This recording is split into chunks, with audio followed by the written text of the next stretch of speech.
Hello guys, and welcome to the Battle of the Phablets. Introducing on one side, the new iPhone 6 Plus against the new Samsung Galaxy Note 4. Let's do the step into the phablet phone space, and they definitely do have lots of stiff competition because Samsung has basically owned this space for a long time with the Note lineup, and Samsung has just updated the line a few days ahead of the iPhone 6 announcement with the new Samsung Galaxy Note 4, and this is a fantastic phone, the best one Samsung has made as of now, and let's see how the iPhone 6 stacks up against it. So, because it is a phablet, let's begin with the display size. So the iPhone 6 has a size of 5.5 inches, meanwhile the Note has a display size of 5.7 inches. So the Note is 0.2 inches above that of the iPhone 6, and that is definitely going to come in handy while watching movies, playing games, browsing the web, and so on.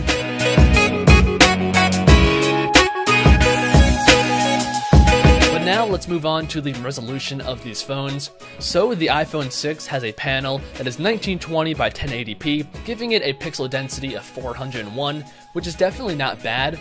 But when looking at the Note, which is this phone's competition, it is not even close because the Note's panel is 2560 by 1440, giving it a massive pixel density of 515. So I think we can easily say that the Note 4 is the best phablet when it comes to the display, both in size and resolution. And once again, that is a big deal because when it comes to phablets, the biggest selling point of the phone is the display because that's why you're buying a phablet, and the Note does pull ahead in this section. So next up is the build quality of these phones, and in the past, this would be an easy win for the iPhone over a Samsung phone, because for a long time, Samsung phones have always been made out of plastic, and you guys know all the iPhones, including the iPhone 6 and 6 Plus, have an extremely nice, full aluminum unibody design. But Samsung has finally changed things up with this new Note, because it actually does implement actual metal going around the side of the phone, making the phone feel a lot more valuable in the hand, and that is definitely a good thing.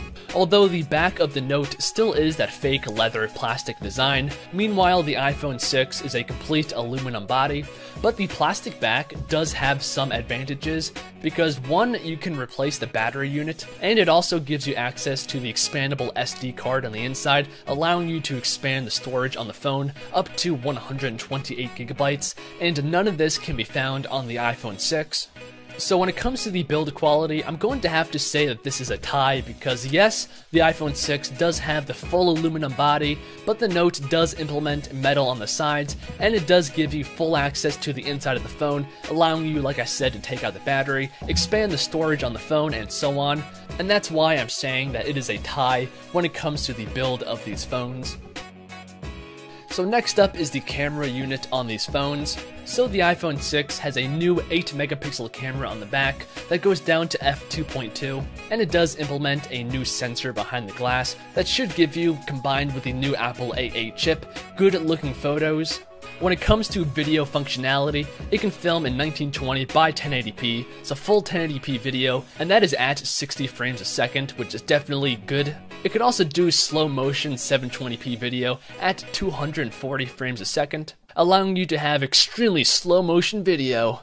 And lastly, the iPhone 6 Plus has optical image stabilization, and that helps to keep the camera still while taking photos and video. And it also has a 1.2 megapixel selfie taking machine. Now moving back to the Note, this is equipped with a Sony-made 16 megapixel lens, which is going to give you fantastic high-resolution photos and videos. And speaking of video, this is where the Note really pulls ahead of the iPhone 6 Plus because it can film in full 4K resolution, and this means that it can film in 2160p in comparison to the iPhone 6 Plus that can only do 1080p. And it does film this in 30 frames a second, but it can also do 1080p video at 60 frames a second. So same as the iPhone 6. And just like the iPhone 6 Plus, this does have optical image stabilization built into the phone to keep the camera still while taking photos and videos. And it also has a 3.7 megapixel selfie taking machine up front with a wide angle lens. So to conclude this section, I think it's obvious that the Note does have a clear advantage. Now, moving on to the brains of the phone, the iPhone 6 Plus has the new Apple A8 chip on the inside, which is a 64-bit chip, which is supposed to be about twice as fast as the iPhone 5S. Meanwhile, the Note has the newest Snapdragon 805 CPU, clocked in at 2.7 GHz, and is a quad-core CPU. And it also has 3 GB of RAM, backing that up. At the time of this video, we don't know exactly how much RAM the iPhone 6 Plus is going to have, but we can safely say that it's going to be between 1 and 2 GB of RAM. But you guys want to know, what exactly does all that mean? So in the past, basically all the iPhones and the Samsung phones have been about even when it comes to speed, even though the specs are quite different. And that is what I expect these phones to be like. So even though they have extremely different chipsets, the overall speed is going to be about the same. Now, the last thing that I want to talk about is the battery capacity on these phones, because all of the things I just talked about is completely useless if your phone is dead. So the iPhone 6 Plus has a battery capacity of 2,915 milliamps, which is definitely a high capacity, but in the Note, the battery capacity is 3,220 milliamps, and that is a difference of about 300 milliamps, and honestly speaking, that definitely can make a big impact on the battery life of the phone. So once again, the Note does have the advantage. So let me know what you guys think down below in the comments. Also, like the video if you guys enjoyed, and subscribe to the channel. I do realize that I skipped over some small specs, like NFC for example. Both of these phones have NFC and can do mobile payments. The Note uses Google Wallet, and the iPhone uses Apple Pay. But I'm done, so I'll see you fine people in the next one. Peace out and God bless.